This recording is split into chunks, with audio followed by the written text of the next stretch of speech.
Coucou à toutes et à tous, bienvenue sur cette nouvelle vidéo des défis d'Ephizen.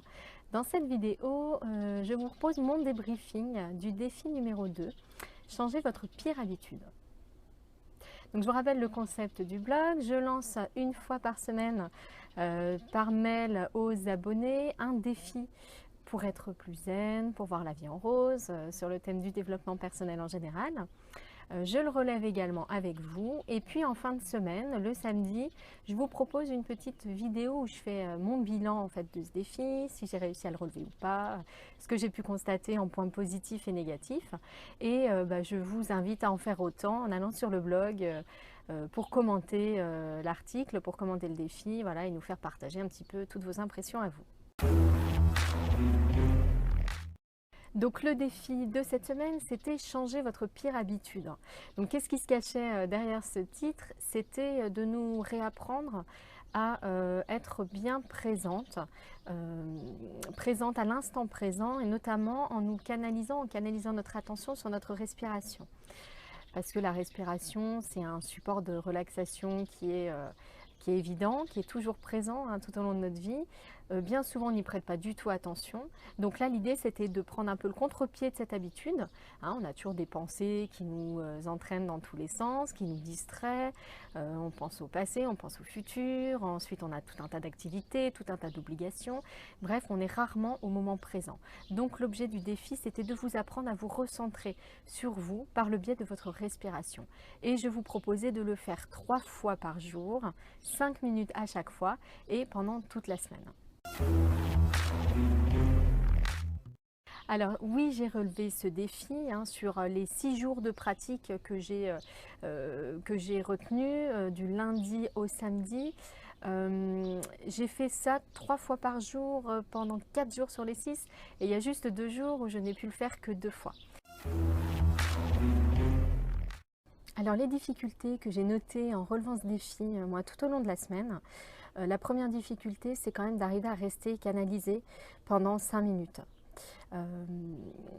Alors pour cela, je pense que ce qui est le plus efficace, bon, au début, ce que je proposais, c'était que vous lisiez le descriptif du défi et puis que vous l'appliquiez, que vous le pratiquiez en même temps. Le problème, c'est que ça oblige quand même à rester un peu concentré sur un support, que ce soit un ordinateur ou votre téléphone. Bref, on a vraiment du mal à lâcher prise totalement. Donc, je pense que pour contrer cette difficulté, le plus efficace, c'est d'utiliser une bande guidée. Donc un enregistrement audio qui en fait vous permet de vraiment lâcher prise totalement, donc simplement avec vos écouteurs ou voilà votre téléphone pour pouvoir l'écouter. Donc je vous le propose en bonus, je le propose aux abonnés en bonus. Donc si vous n'êtes pas encore abonné, rendez-vous sur le blog Les Défis d'Ephizen pour vous inscrire tout de suite et puis vous allez recevoir cette bande enregistrée en cadeau et elle vous aidera vraiment à relever ce défi. C'est beaucoup plus simple, beaucoup plus efficace avec. Deuxième difficulté que j'ai pu rencontrer vraiment à plusieurs reprises au cours de la semaine, c'est souvent la tentation de s'assoupir. C'est-à-dire que voilà, on se détend. Alors les yeux fermés, c'est encore pire. J'ai essayé au départ les yeux fermés et je trouve que là vraiment, on a cette sensation de grande fatigue, d'assoupissement. En fait, on relâche totalement et tellement que du coup, on a un peu cette tendance à s'endormir. Donc du coup j'ai vite rouvert les yeux, je trouve que c'est quand même plus efficace l'exercice comme ça en ouvrant les yeux. Donc déjà ça c'est un premier conseil. Et puis cet assoupissement, alors je ne sais pas trop d'où ça vient, est-ce que c'est parce qu'on relâche une crispation, une tension qui nous maintient un petit peu éveillés, mais vous voyez sur les nerfs un petit peu pendant la journée. Est-ce que c'est en lien, bon je suis en train de faire également une petite étude sur moi-même entre guillemets concernant les cycles de sommeil. Donc est-ce que ça dépend de l'heure à laquelle on le fait, si ça tombe sur un début de cycle de sommeil, donc c'est des phases d'endormissement biologiques qu'en fait que le corps connaît toutes les heures et demie en fait dans la journée. Donc si ça tombe pile sur cette phase d'endormissement, est-ce qu'on a aussi cette tendance qui est un peu facilitée, voilà, éviter aussi les phases bien sûr d'après repas, les phases de digestion, parce que là très clairement on est beaucoup moins ouvert, beaucoup moins attentif. Donc voilà, ça c'est quand même une difficulté majeure pour moi, c'est cet endormissement, quoi, cet assoupissement qui arrive. Donc les conseils pour l'éviter, c'est de garder le dos bien droit, d'être vraiment en position assise, de garder également les yeux ouverts et puis d'éviter les moments coups de barre, donc après digestion. Voilà, alors troisième difficulté aussi, c'est la difficulté de trouver un moment pour s'isoler, un vrai moment de calme dans la journée. Par exemple, des journées où on est tout seul pour garder ses enfants, bon, c'est sûr que c'est un petit peu plus compliqué de trouver les 5 minutes. Hein, ça paraît peu 5 minutes, mais déjà les trouver vraiment au calme pour pouvoir lâcher prise totalement, c'est pas toujours simple. Bon, moi ça m'est arrivé, donc j'ai commencé une séance et puis finalement j'ai été interrompue par les pleurs de bébé, ou alors de faire une séance un petit peu à cheval entre détente et surveillance, ce qui n'est pas la meilleure association. Donc voilà, ça peut être un petit peu compliqué. Bon, après, il y a aussi certaines fois où malgré tout, on s'auto-limite un petit peu parce qu'on est dans un groupe ou avec quelqu'un. En réalité, c'est pas très compliqué hein, de prendre 5 minutes, d'aller se mettre dans une autre pièce et puis de dire je vous rejoins dans 5 minutes. Voilà, au début, je n'osais pas trop le faire et puis finalement, en cours de la semaine, j'ai réussi. À un moment donné, je me suis dit bon, allez, il n'y a pas de raison. Bon, je vous laisse, je vais 5 minutes dans la chambre et puis voilà, tout simplement. Hein, donc on s'auto-limite aussi pas mal, alors qu'il y a plein de petites choses qu'on pourrait faire et qu'on n'ose pas faire. Et puis la dernière difficulté, bien sûr, c'est d'avoir les pensées, des pensées qui reviennent. On a une réunion à préparer, on a un projet à organiser, voilà. Et puis du coup, les pensées nous distraient un peu du moment présent. Donc là, le conseil en fait principal qu'on peut donner dans ces moments-là, c'est de ne pas se juger déjà et puis simplement de revenir à la respiration dès qu'on s'en rend compte, qu'on se rend compte que nos pensées nous égarent, simplement de revenir sur la respiration. Voilà, de ne pas chercher à chasser même les pensées. Hein, c'est très naturellement, on revient sur la respiration, l'attention, la bande guidée qu'on écoute et puis la pensée d'elle-même partira naturellement. Et il ne faut pas oublier une chose, c'est que plus c'est difficile, plus on est tendu, plus on en a besoin en réalité. Voilà, donc n'hésitez pas à insister, quitte à faire des séances plus fréquentes et moins longues, si vous voyez que c'est compliqué au bout d'un moment. Mais il faut vraiment retenir l'idée que c'est essentiel de se bichonner dans ces moments un peu difficiles.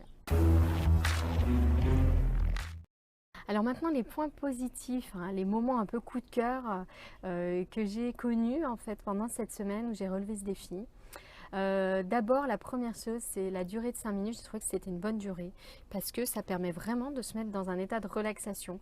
Pour tout vous avouer, au départ, j'étais partie sur 3 minutes. Et au bout de quelques fois d'avoir testé, j'ai trouvé que c'était trop court. On n'avait pas le temps de se mettre dedans. Là, je trouve que 5 minutes, c'est vraiment bien. Et j'ai vraiment pu, pendant ces 5 minutes, avoir des moments de détente, de bien-être, à sentir vraiment la chaleur dans les extrémités. Je ne sais pas si vous avez eu cette impression d'avoir vraiment le bout des doigts très très chaud, les pieds également, bref, vraiment un sentiment de bien-être généralisé. Voilà, que j'ai trouvé vraiment intéressant, sympa, et ça m'a donné envie en fait de prolonger le défi au-delà de la semaine. Ensuite, la deuxième chose, ce que j'ai trouvé le plus parlant en fait, ce qui a pour moi le plus marché dans ce défi, il y a certains mots, certaines phrases, certaines tournures qui en fait, je sais pas, m'ont vraiment on fait comme un petit déclic en moi en fait. Ce qui a vraiment marché pour moi, c'est déjà le relâchement des épaules. Physiquement, j'ai trouvé que ça c'était hyper efficace, parler de relâchement des épaules. Elles doivent être tendues, mes épaules, naturellement, parce que voilà, j'ai vraiment senti la différence à relâcher mes épaules. Ça, j'ai trouvé que ça marchait très très bien. Également, la décontraction de la mâchoire. Le but, c'est de faire des tout petits mouvements de la mâchoire, de gauche à droite, très lents. Et je trouve que ça donne vraiment ce sentiment également de relâchement. Comme si on passait de la tension à un relâchement d'un coup. Et voilà, j'ai trouvé que ce contraste était hyper parlant. Et voilà, pour moi, a très bien marché aussi. Pareil, donc décroiser les jambes. C'est un tout petit geste, mais je trouve que ça change beaucoup dans notre posture et dans notre ouverture, voilà, dans notre détente un peu générale. J'ai aussi aimé l'image du nuage de vapeur dont je parle dans le bonus, dans la bande en fait enregistrée que je propose aux abonnés. Donc si vous ne l'avez pas, n'oubliez pas de vous inscrire pour la voir.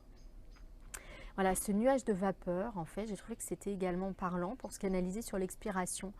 Lors de la respiration, voilà, j'ai trouvé que c'était également une tournure efficace. Et puis j'ai également aimé les mots je me sens respirer, je me sens vivante. Voilà, ça pareil, ça m'a beaucoup parlé. C'est comme, je sais pas, comme s'il y avait une énergie positive un petit peu qui circulait. Voilà, j'ai trouvé l'image. Voilà, l'image, en tout cas, elle a fait écho en fait en moi. Elle m'a parlé, elle m'a appris quelque chose. Alors, autre point positif, au bout de quelques fois, en fait, de quelques moments de pratique, j'ai remarqué qu'il y avait comme un automatisme qui se mettait en place. C'est-à-dire que naturellement, même hors des alertes du téléphone, j'avais vraiment l'idée qui me venait en fait de pratiquer, de me relaxer en me canalisant sur ma respiration. Donc un automatisme qui se mettait en place, parfois même du coup sans la bande guidée, puisque j'étais pas forcément, je pouvais pas forcément écouter cette bande. Par exemple au bureau, ça m'est arrivé. Donc là je me suis rendu compte que vraiment au bureau on pouvait être hyper bien en pratiquant, mais comme ça quelques minutes d'attention à sa respiration. Ça m'est également arrivé, par exemple en donnant le bain du bébé, donc quand même en étant attentive et en mode surveillance, mais malgré tout, assise juste à côté, j'ai pu quand même avoir vraiment un moment de relâchement. J'ai senti que je lâchais prise en fait un petit peu sur, voilà, sur les tensions. Je relâchais vraiment ces tensions et j'ai trouvé que ça, malgré tout, je suis arrivée à avoir des moments en fait de grande détente sans cette bande enregistrée. Donc au bout de quelques fois, donc un automatisme qui se met en place, d'où l'importance de relever les défis sur une semaine et pas une seule journée. On sent vraiment qu'il est important au départ de se forcer à avoir une fréquence et ensuite elle devient naturelle. J'ai également ressenti souvent les bienfaits de ces 5 minutes se prolonger au-delà des 5 minutes. Par exemple, j'ai fait une séance qui a été très efficace à un moment. Et puis après, en faisant totalement autre chose, je me suis aperçue que j'étais encore hyper détendue, relâchée et pas du tout un peu dans l'état de tension naturelle quelque part que j'ai habituellement au cours de la journée. Autre chose un peu positive, autre conseil que je peux vous donner pour que ce soit encore plus agréable à vivre et à relever, déjà, c'est de se mettre en position du lotus. J'ai essayé, bon alors je ne sais pas si vous connaissez cette position du lotus, c'est une position de méditation. Pour faire très très simple, vous pouvez vous contenter de vous asseoir en tailleur, par exemple sur un petit coussin, et de garder le dos bien droit. C'est important d'avoir le dos droit en fait, pour avoir des énergies un peu, comment dire, dynamiques qui nous traversent. Vous voyez, rester dans une position attentive, ouverte à ce qui se passe, mais justement à l'opposé de l'assouplissement. L'assoupissement, pardon. Donc voilà, essayez cette position assise en tailleur, c'est une position stable, donc qui permet vraiment de canaliser son attention sur autre chose que sur le maintien de son corps. Alors il y a la bande enregistrée en journée pour vous dynamiser, vous ressourcer, vous positiver, et puis comme je me suis aperçue que souvent ça me donnait envie de m'endormir, je me suis dit pourquoi pas l'utiliser également comme une bande de relaxation pour faciliter l'endormissement. Alors je vous garantis que c'est hyper efficace, ça marche vraiment très très bien. Donc vous pouvez aussi le faire comme ça, donc en étant allongé vraiment dans votre lit, avec les écouteurs, 5 minutes, et de lâcher prise totalement, et je vous garantis que vous allez vous endormir beaucoup plus facilement. D'ailleurs, ça m'a donné envie de vous proposer d'autres bandes de relaxation un peu spécifiques à l'endormissement. Voilà, parce que je trouve que ça a vraiment des effets bénéfiques qui sont incroyables. Donc je vous proposerai ça en bonus pour les abonnés.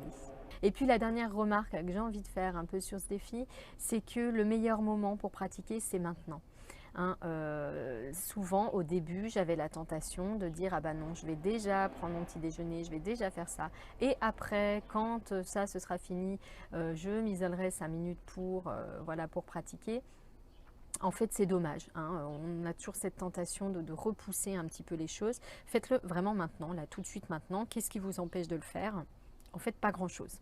Souvent, on s'auto-limite plus que nécessaire finalement. Donc voilà, n'oubliez pas, le meilleur moment pour pratiquer, c'est maintenant. Ne repoussez pas, isolez-vous, demandez 5 minutes aux autres, hein, si vous êtes dans un groupe. Personne ne vous le reprochera, et être zen, c'est vraiment la chose la plus importante dans votre quotidien. Donc ne l'oubliez pas et mettez-le vraiment au cœur de vos préoccupations. Voilà, j'ai fini avec ce débriefing du défi numéro 2. Je vous donne rendez-vous dès demain pour un nouveau défi zen de la semaine. J'espère que ce défi vous a plu. N'oubliez pas d'aller sur le blog pour commenter en dessous du défi, nous donner vos impressions, voilà, vos difficultés, vos astuces. Et voilà, quant à moi, je vous dis à demain. Très belle journée.